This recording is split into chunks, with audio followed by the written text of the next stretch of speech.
Qu'est-ce qu'il y a de plus important sur ce plateau, mesdames et messieurs, pour vous qui nous aimez tous sur la page de l'Institut français, la page Facebook de notre Institut français? Je vous dis simplement bienvenue parce qu'aujourd'hui, nous allons accueillir sur ce plateau un autre artiste aquaculture. Charlotte et moi, on vous donne rendez-vous et ce rendez-vous, ça y est, tac, c'est calé. Il s'appelle Mandoué Célestin, l'un des artistes le plus emblématiques de la musique tchadienne. Oui, nous le connaissons parce que lui, il fait partie des artistes musiciens tchadiens, des renommées internationales, ancien membre du groupe Yélène. Après, il a travaillé pendant plusieurs mois avec Hassalfo de Magic System, qui l'avait déjà produit. Il l'a produit, il l'a coaché. Et aujourd'hui, ce jeune garçon a décidé simplement et purement de revenir dans son pays natal, le Tchad, pour pouvoir s'installer. Raison pour laquelle, d'ailleurs, à la fin de l'année 2019, il a monté un projet où plusieurs sociétés et entreprises au Tchad l'ont soutenu, y compris l'Institut français. Raison pour laquelle, pendant 3 mois, janvier, février, mars, Mandoué Célestin a lancé Au nom de l'art. Plusieurs enfants ont été coachés. Plusieurs enfants ont travaillé dur.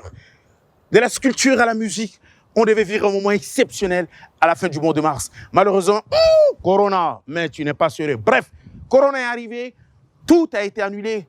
Mais cet artiste, il s'est dit simplement, Corona ou pas Corona, nous devons vivre, raison pour laquelle Mandoué tient le coup. Il a organisé son concert en live à l'Institut français pendant la période de Corona. 0 public, mais tous, vous étiez là, à la maison, devant vos ordinateurs. Vous l'avez suivi, vous l'avez aimé.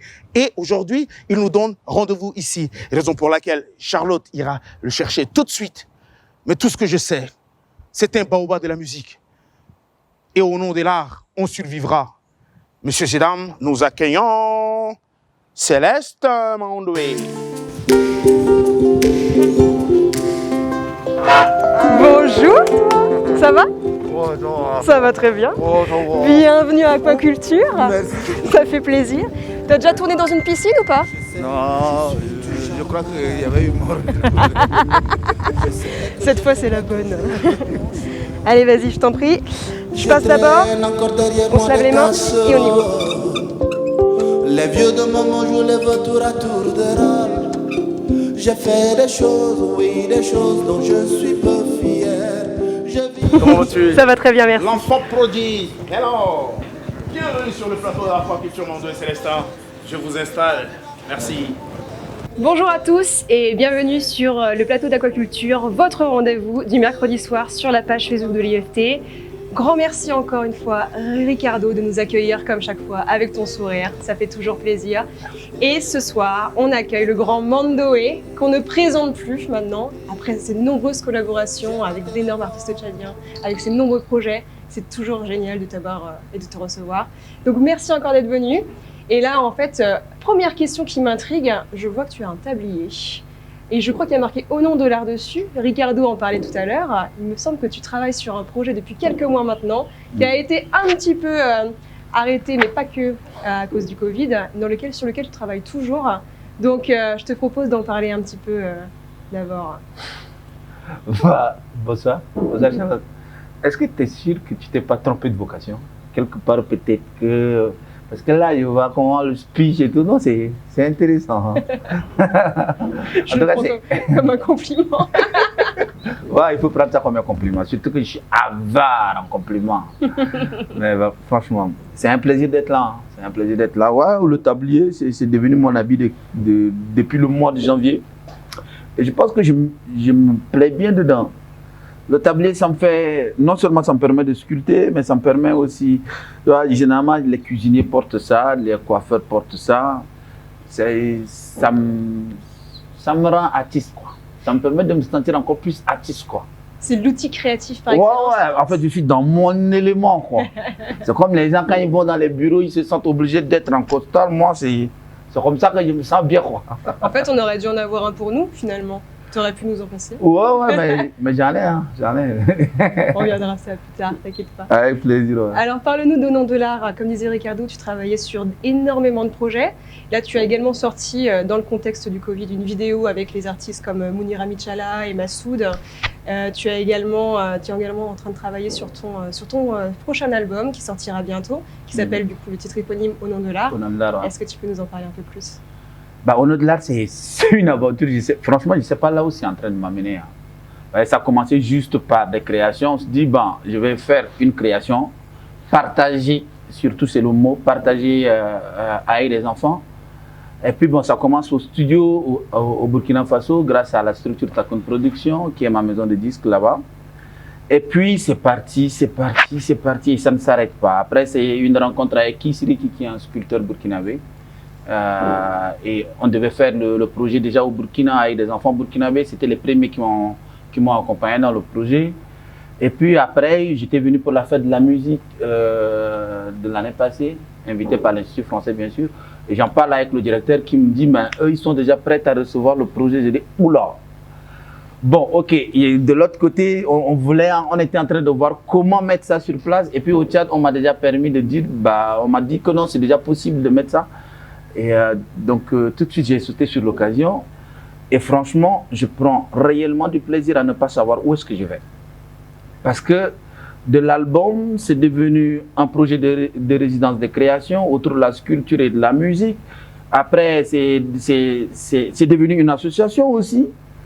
Et puis, cette résidence qui va s'ouvrir, là, je suis aussi sur un autre projet. Ça va être au nom de l'art de la femme et de l'essentiel qui va m'amener dans la poterie avec les femmes.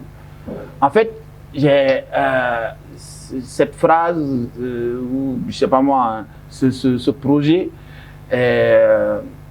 qui m'amène réellement dans mon milieu et je prends réellement du plaisir à me laisser porter par là et c'est que du bonheur. D'accord. C'est vraiment un projet global, j'ai l'impression. Ça va au-delà de l'art au final. Tu fais également un peu d'humanitaire, des choses comme ça, j'ai l'impression. Ça a changé ma perception même de la vie des gens. C'est ça, aujourd'hui, c'est définitif dans ma tête parce que pendant plus de 20 ans, on m'a fait comprendre dans mon métier, entre guillemets, d'artiste musicien que je n'avais pas le choix, que c'est comme ça que ça se passe. Attends. Après, tu te dis, mais il s'agit de ta vie quand même, quoi. Et pendant longtemps, on te fait croire des choses que non, tu n'as pas le choix, c'est écrit, c'est défini comme ça. Je dis, mais quelles sont ces personnes-là qui sont aussi intelligentes et plus intelligentes que moi qui doivent dessiner la vie des autres? Alors que chacun est libre, par exemple. J'ai choisi ce métier d'art, c'est pour être libre de concevoir ma vie, de partager des émotions. Et aujourd'hui, le projet Au nom de l'art m'a permis même de me dire, ok, entre faire la musique, être une star, ça ne m'intéresse plus. Ce truc-là où on te prend pour ce que tu n'es pas. Bon, ok, les gens, ils ont le droit de te prendre pour ce que tu n'es pas. L'erreur, c'est quand toi-même, tu te prends pour ce que tu n'es pas. Donc, aujourd'hui, l'art m'a permis réellement de comprendre que c'est définitif dans ma tête, c'est que j'ai choisi d'être un artiste, j'ai choisi d'être un fou de la société, j'ai choisi d'aller contre-courant, j'ai choisi d'être moi. Et c'est un bonheur. Ouais, mais en t'écoutant parler, j'ai l'impression que tu es reparti sur un parcours. Quand tu parles de 20 ans passés, certainement dans les 20 ans, tu as la période avec Yélène. Quand je t'écoute dans les 20 ans, tu as ta période du contrat avec la maison de production de Hassan Folk. En français facile, c'est que tu as été ténaillé et tu es soumis autour d'un contrat où à un moment donné, tu fais ça ou rien. Bref, tu as l'impression qu'en ce moment, tu es dans ton art. Tu as l'impression qu'en ce moment, Mandoué vit son art. En fin de compte, c'est quoi être artiste libre, indépendant dans sa tête? Et qu'est-ce qui fait la particularité de ta réjouissance aujourd'hui comparativement à la période où tu étais sous contrat et que tu avais la possibilité de planer, de faire des villes, des pays et avoir plein de thunes dedans? Déjà, avec Hélène, c'était une belle expérience. Franchement, je n'ai pas à regretter ça. Il a fallu que je passe par là, il a fallu que je passe même ma dernière rencontre avec Assalfo. Aujourd'hui, je suis tellement reconnaissant parce que finalement, je me rends compte que ce n'était pas de la musique que j'étais parti apprendre à côté d'Assalfo. J'ai appris à côté d'un leader. C'est-à-dire, c'est comment j'ai vu comment le mec, il diversifiait ce qu'il faisait. Mais c'est un leader. Et aujourd'hui, je le sens dans ma vie, en fait. Parce que depuis que je suis arrivé, j'ai vu comment je peux arriver à m'organiser. Avant, j'étais dans une sorte d'utopie qui ne disait pas son nom. C'est d'ailleurs même l'erreur que beaucoup, quand on revenait de l'extérieur, on pensait qu'on rentrait au Tchad pour changer des choses. Mais on ne change pas des choses. Le Tchad a changé? Non, on ne change pas des choses. Mais on peut faire des choses. Voilà, on peut faire des choses. je n'ai aucune prétention, je sais que c'est possible de faire des choses ici. Après, tu as une grosse pression sociale. Et ça, il ne faut pas qu'on se le demande, que ce soit dans la famille, parmi les amis. Ça peut être étouffant. Et si tu as envie de faire des choses, il y a des moments où tu es obligé de faire des choix et d'être objectif. Ici, je n'ai pas envie de perdre de vue l'objectif. Voici là où j'ai envie de partir. Et c'est ici au Tchad que j'ai envie de le faire. Et je vais me donner les moyens de le faire. Donc, c'est toute cette expérience-là de mes 20 ans. Souvent, je m'amuse à dire qu'il y a des gens qui mettent 2 heures pour comprendre. Il y en a qui en ont mis peut-être 2 ans. Moi, j'en ai mis 20. Mais ce n'est pas un regret. Aujourd'hui, je ne juge pas. Je me concentre sur ce que j'ai à faire. Je laisse les gens parler. Parce que plus même quand on parle de moi, j'ai l'impression que j'existe. Donc, en fait, aujourd'hui, je ne me moque pas. Mais je prends les choses telles que c'est. Et puis, je me dis que c'est possible. Et c'est quand j'ai vu comment partager, quand je partageais ce moment-là avec les enfants à l'Institut français, que je me rends compte que non, mais en fait, c'était eux qui m'apprenaient les choses. Il y a tellement de choses ici au Tchad qui sont visibles, mais on ne les voit pas. Le bonheur, par exemple. Mais ce que j'ai partagé avec les enfants à l'Institut français, c'est énorme. Ils m'ont ramené au mot l'essentiel, comme on le dit là. Et l'essentiel, c'est l'être humain. Et le coronavirus est venu encore démontrer par A plus B que l'essentiel, c'est l'humain. Donc, auprès de ces enfants, j'ai appris. J'ai appris que à eux, je peux leur dire, par exemple, que est-ce que vous savez que c'est une chance d'être tchadien? Est-ce que vous savez que c'est une grâce d'être tchadien? Est-ce que vous savez que c'est une grâce d'être ce que vous êtes? Et que vous êtes beau, vous êtes intelligent. Que ne laissez personne, ni même vos parents, vous faire comprendre que vous n'êtes pas beau.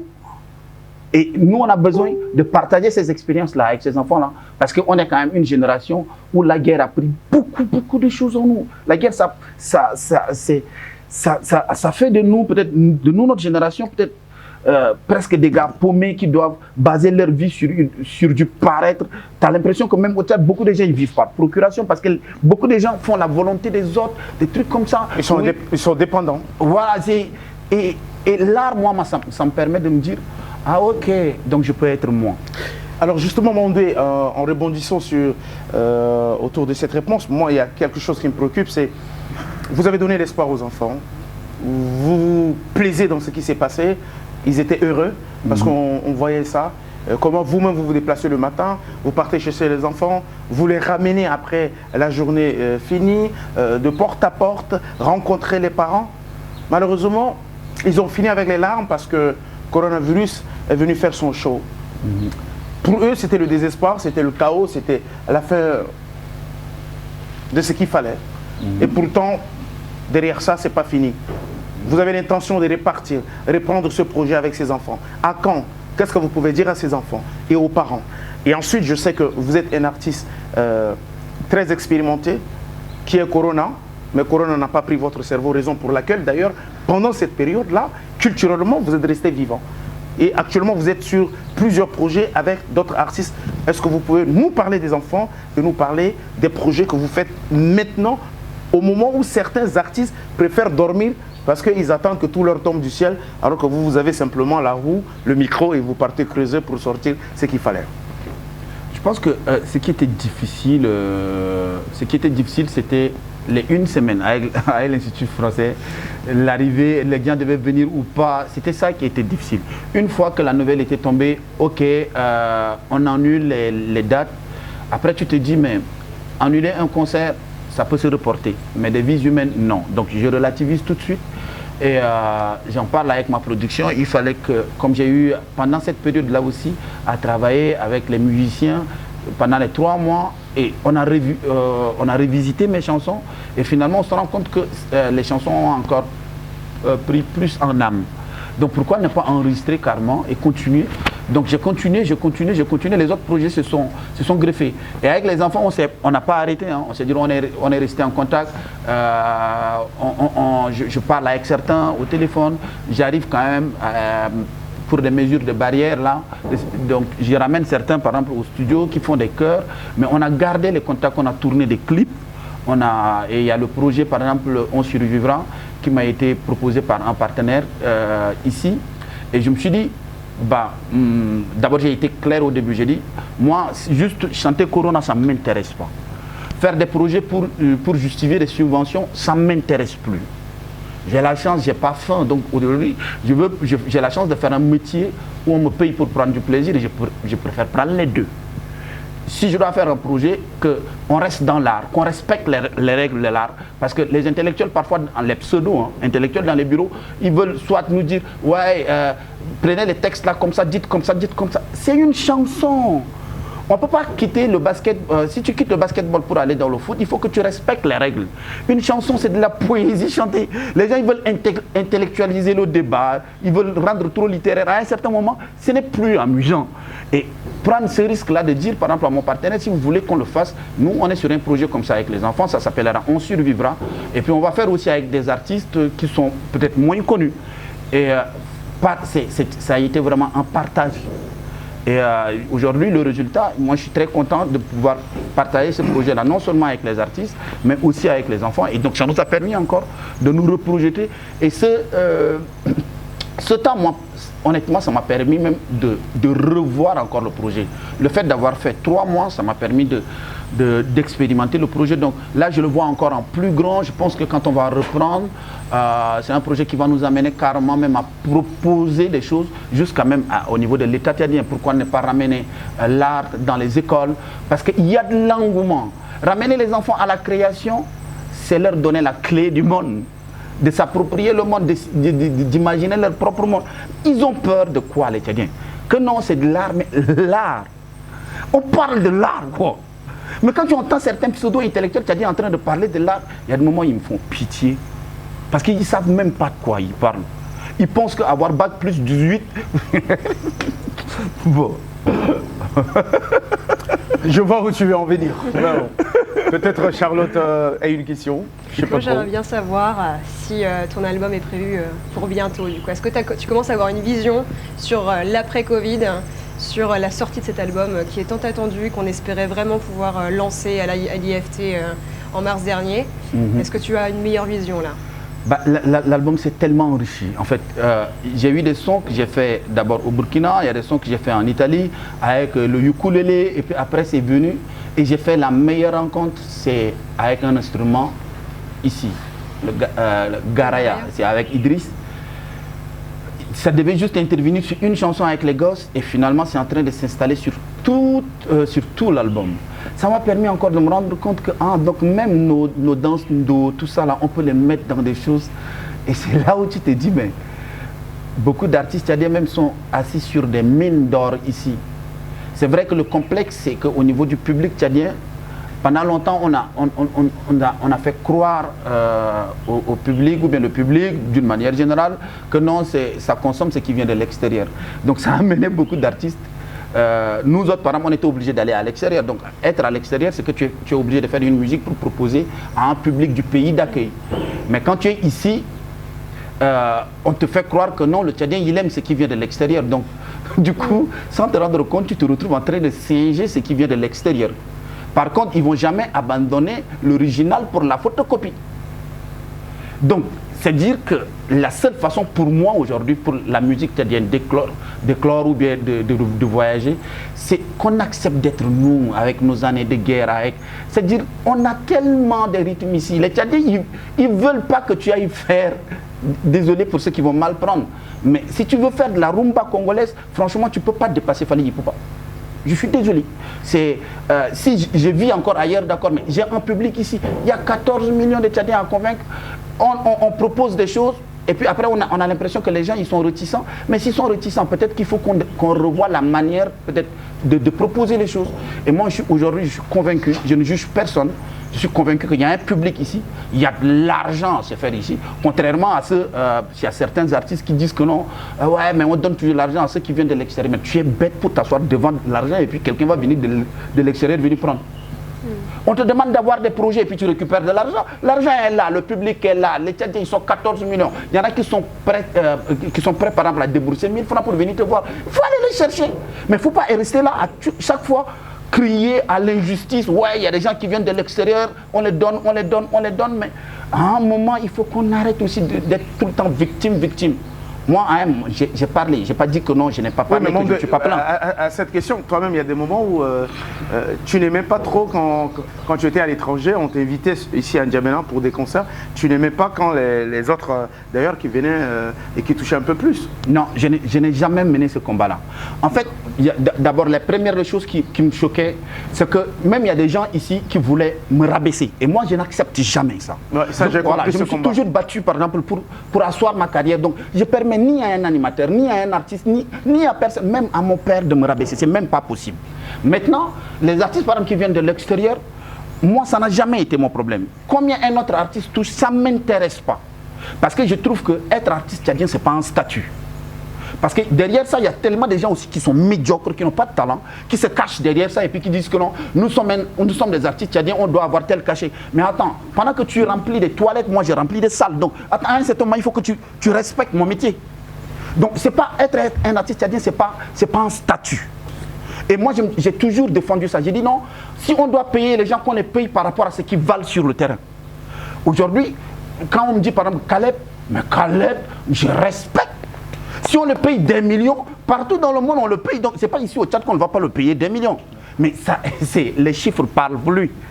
Donc à un certain moment, qu'on arrête ce débat-là.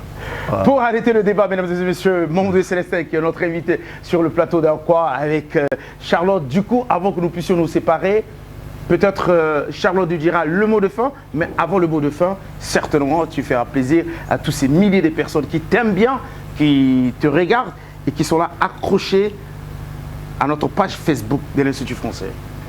Attends, je peux improviser quelque chose. Je vais demander aussi à l'équipe de la réalisation, à la Brice là. Est-ce que je peux, en tournant ces images-là, je peux extraire un peu pour mettre dans mon clip? C'est comme je fais comme si on est en interview, et puis moi je vais me mettre à chanter le truc quoi. Et puis vous me regardez. Et puis... Bon, c'est pas payé, mais c'est autorisé. Copyright. Donc, c'est comme si vous m'avez posé la question sur c'est quoi mon histoire et tout et tout. Et par rapport à tout ce que je viens de dire, est-ce que j'ai pas peur, par exemple, de ce que les autres vont penser? J'ai pas peur. Franchement, j'en ai rien à foutre. Et je profite aussi de votre micro aujourd'hui pour dire que la famille artiste là, voilà, la famille artiste, moi, Mondoué, je ne fais pas partie. C'est-à-dire que je m'appelle Mondoué, c'est ça mon nom de famille. Maintenant, je peux faire des collaborations avec des artistes. Mais la famille où les gens se retrouvent juste pour faire des réunions autour des décès des gens, ça ne m'intéresse pas. Je préfère parler projet, mais avec des vivants. Je voulais juste être moi, mais c'était mal vu. Tracer ma route et ma voie, mais c'était mal vu. Être un poète de la rue, c'était mal vu. Porter ma casquette à l'envers, c'est mal vu. Envie de dire ce que je pense, mais c'est mal vu. Envie de juste saisir ma chance, mais c'est mal vu. Alors je prends de la distance, c'est encore mal vu. C'est de ma vie que je parle, mais c'est mal vu. C'est de la mienne, non la leur, mais c'est mal vu. C'est jugé et adjugé, je suis mal vu. Moi, mal vu, mal vu, mal vu, j'étais déjà mal vu. Bien vu, bien vu, bien vu, je serai jamais bien vu. Mais au soumane caralbo, oh, oh, oh, kapak mamie, Charlotte. T'es un peu féminin, c'est mal vu. Tu fais un garçon manqué, c'est mal vu. T'as pris un peu plus de poids, c'est mal vu. Si t'as la peau de salive, ça c'est mal vu. Tu chantais dans ce clair de lune, c'est mal vu. Si tu veux te mettre à nu, c'est mal vu. Si tu veux faire un job de nuit, mal vu. Vous êtes un couple sans enfants, vous êtes pauvre sans argent. Vous choisissez de vous aimer, c'est encore mal vu. Mal vu, mal vu, mal vu, j'étais déjà mal vu. Bien vu, bien vu, bien vu, je serai jamais bien vu. Mais au soumane caralbo, oh, oh, oh, kapak mamie,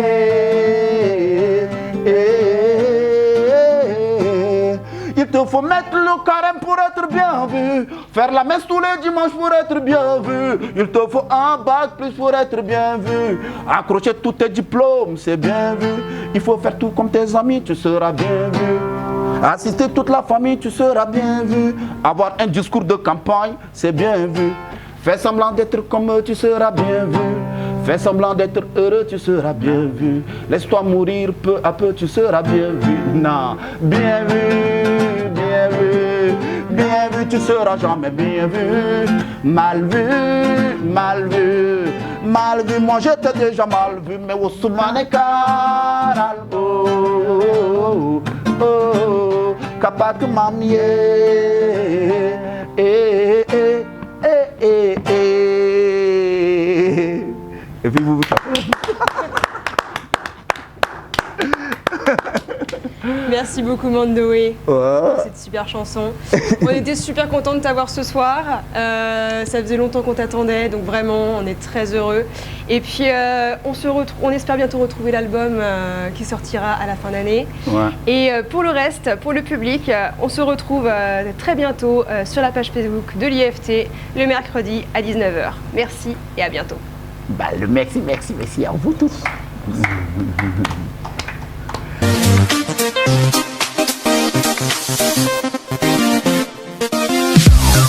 you.